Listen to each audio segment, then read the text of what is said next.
Hello everyone, Pete here, and yes, the moment has arrived that so many of us have been waiting for, which is the release of the Switch 2. Let's blast through the top 21 key aspects, such as comparisons to the Switch 1 and Ally X, how good the display actually is the Switch 2 Pro controller an official carry case worth buying, and is it comfortable for those of us with larger hands? All in order to answer the big question of whether you should buy this. So my first thought is the nice little touches Nintendo has made to the packaging, as I pre-ordered mine off the official Nintendo store, and so the outer box has this super cool Mario design on the inner packaging, which is neat.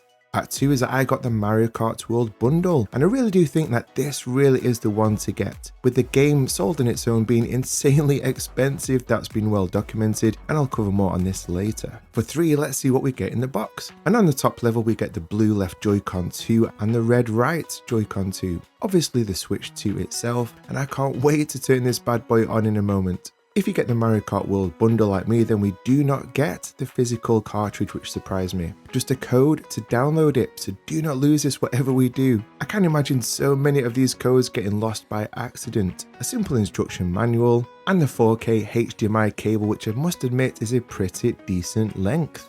That's what she said! Michael, please. Please.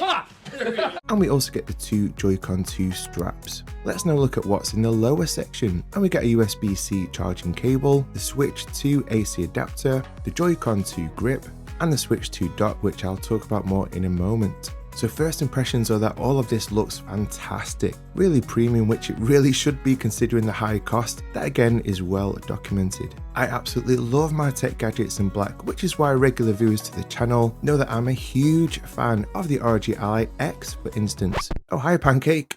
And so from the logo at the back of the Switch 2 to the dock as well, I'm a huge fan of this aesthetic. Talking about the dock, the fourth thing is something that surprised me, which is that the Switch 2 dock is now pretty heavy and bulky, due to it now having a fan inside, but this is okay as obviously we don't really move it around very much. On the left hand side of the dock are 2 USB-A ports to charge controllers. The back snaps off easier than I expected. And inside we have an Ethernet port to connect to our router, HDMI ports and AC adapter charging port. Okay, so let's power on the Switch 2 for the very first time. It asks us to attach the Joy-Con 2 controllers, and the fifth thing that surprised me is, wow, these magnets are super strong that attach the Joy-Con 2s to the Switch, and it is incredibly satisfying to attach them on and off. Listen to this.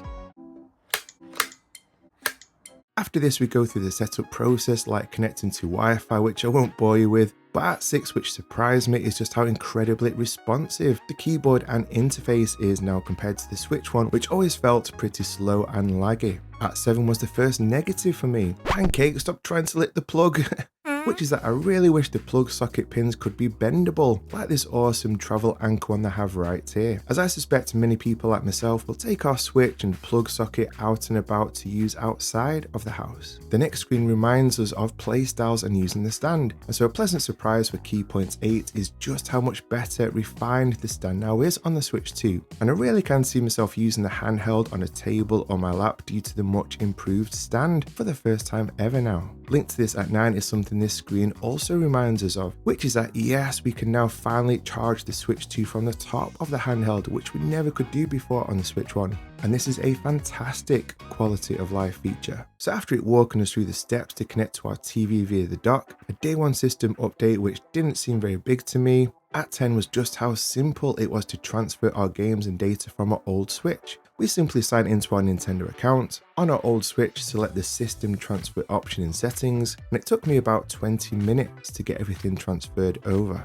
So around this point, after everything had transferred, at 11 was the fact that I was a little bit worried that the screen wasn't that bright. However, after a trip into settings to bump it up to the max brightness, I can say that the Switch 2 screen is plenty bright to use indoors and nothing to worry about. A little tip is to hold down the home button, disable automatic brightness, and wow, look at this, the screen now really pops with glorious brightness. Key point 12 was to test out the D-pad. Again, regular viewers know I'm a proper old school retro gamer, so I dove into Super Mario Land on the Game Boy Switch online app. And while it will never be as good as a true D-pad like the great one on the Ally X, this was a big improvement over the Switch 1, which I found almost impossible to use due to how tiny it is. At 13 was just how fast and so much more responsive the Nintendo shop is now, which again always felt so sluggish on the OG Switch. And now is a good time for me to redeem my Mario Kart World game code, so definitely don't forget this. Let's talk weight at 14, and the Switch 2 just feels absolutely the right kind of heaviness to me. It's obviously heavier than the pretty light OG Switch, and it's noticeably lighter than my ROG Ally X, which I play all the time, but this does feel like a beast in comparison to the Switch 2.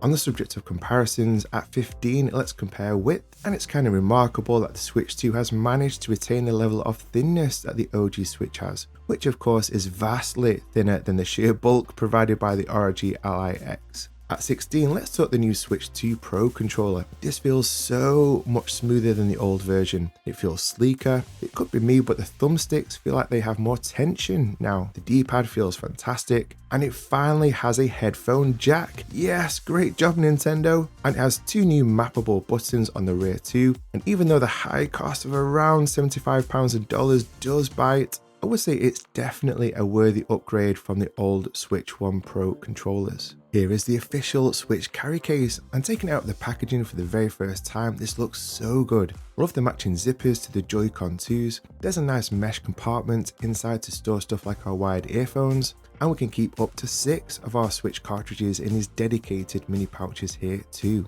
It feels super soft and premium on the inside, and it's also very durable on the outer case. And if your budget can stretch to this, which is about £20 or dollars, then yeah, I definitely would get this if you'll be carrying your Switch 2 around a lot away from home. Key point 17 is a feature I really wish the Switch 2 had, as I play a lot in low light conditions, and that is RGB around the thumbsticks.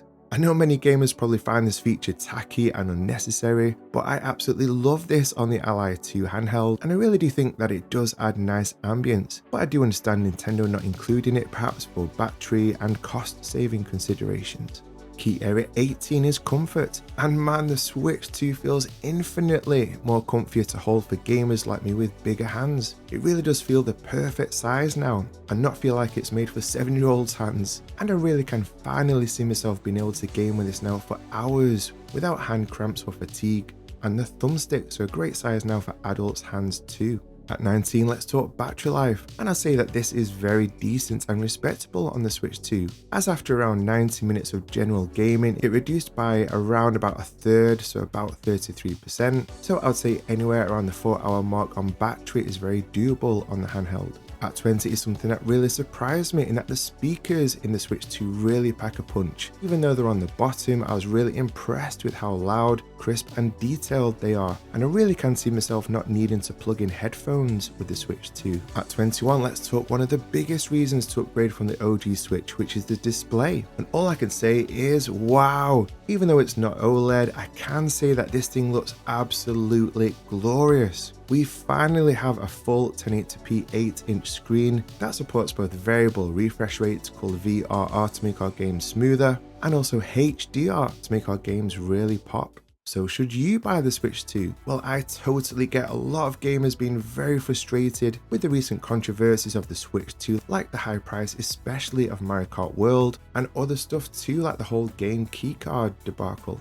However, to me, this is a significant upgrade over the OG Switch in every area. The highlight for me being how it's so much more comfortable now for long play sessions, and the star of the show for me being that gorgeous 1080p 8-inch HDR display, which makes our games so much more immersive. And I really do think that if you do get the Switch 2, then you will not be disappointed. For us PC handheld gamers, like those of us who have the amazing Ally for example, the Switch 2 obviously will in no way replace our PC handhelds of course, but really will be a nice addition and complement them. And at the end of the day, since 1992, when I started playing the absolute classic that is Mario Kart on the SNES, I've always dreamed, like many others, of being able to drive around my kart in an open world, and it is so awesome that this dream that I once had is now a reality. Hey, I'd love to hear your thoughts on the Switch 2, especially if you managed to get one, so let us all know below in the comments. And as a thank you for watching this far, I'd love to share this awesome quote. Just be happy.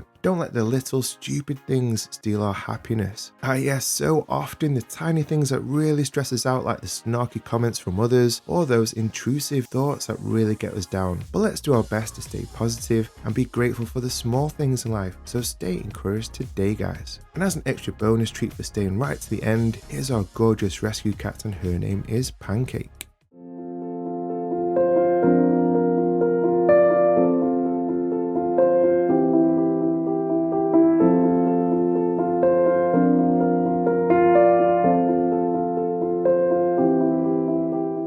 And if you enjoyed today's video, then check out my 2-hour starter guide for the amazing ROG Ally and Ally X handhelds, which showcases all of the amazing stuff they can do. Please like, subscribe, thanks so much for watching, and I'll see you in the next one.